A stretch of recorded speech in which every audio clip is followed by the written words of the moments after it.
Nakatakdang i-inquest ang aktor na si Mark Anthony Fernandez matapos mahulihan ng marijuana sa Pampanga. Nasabat sa kanya ang 1 kilo nito sa isang checkpoint.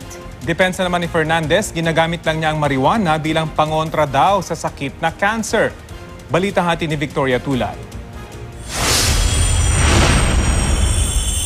Hanggang kailan kayo, sir, na sumubok lang po ako? Paparahin lang dapat kagabi ng Pampanga Police ang aktor na si Mark Anthony Fernandez dahil walang plaka ang kanyang kotse. Pero mas malaking paglabag sa batas ang kanilang nadiskubre nang makitang may 1 kilo ng marijuana ang aktor sa kanyang sasakyan. Sa taya ng mga pulis, nagkakahalaga ang marijuana ng 15,000 piso. Natsyempohan ng otoridad si Fernandez habang nagsasagawa sila ng checkpoint sa Barangay Virgen de los Remedios, Angeles, Pampanga, bandang alas 9:30 kagabi. Yung isang tauhan natin, visual check kasi. So nakita niya mismo yung marijuana, ma'am, kasi malaki eh. Tsaka yung liliit, di ba? Nandun sa mismong kotse niya, doon sa may passenger seat. Pero sinubukan daw tumakas ng aktor kaya hinabol siya ng mga pulis. Kinailangan daw barilin ng mga pulis ang mga gulong ng kotse ni Fernandez para lang mapahinto ito. Hindi naman daw nanlaban ng aktor nang mahuli sa San Fernando. Dinala siya sa Station 6 at kinuna ng mugshots. Ayon kay Fernandez, simula nang mamatay ang kanyang amang si Rudy Fernandez noong 2008 dahil sa sakit na cancer, gumagamit na siya ng marijuana para hindi rin magkasakit. Alam ko po nalilegalize siya sa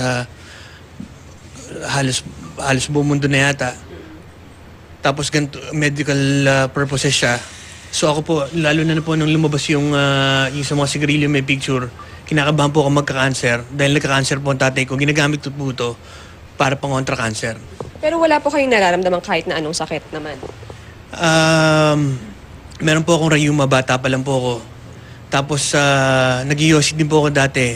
So binabawasan ko po yung sigarilyo. Yun po yung ginagawa kong pamalit. Sabi pa ng aktor, bumibili lang siya para sa sarili at hindi para ibenta. Nang tanungin kung paano siya nahuli, sinabi ni Fernandez na hindi ito nangyari sa checkpoint. Hinihintay lang daw niya sa tabi ng kalsada ang katransaksyon si Francis nang dumating ang mga pulis. Hindi pa ako nakakabili. Basta may naglagay po sa kotse ko. Hindi ko alam.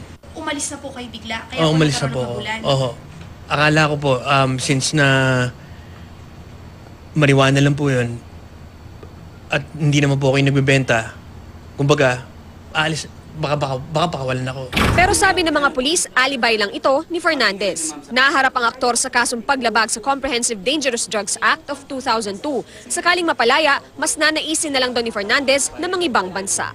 Doon na po ako titira kung saan po siya legal para hindi po ako makaperwisyo o maka-violate. Sumailalim sa drug test si Fernandez bago mag-alas 6:30 ng umaga.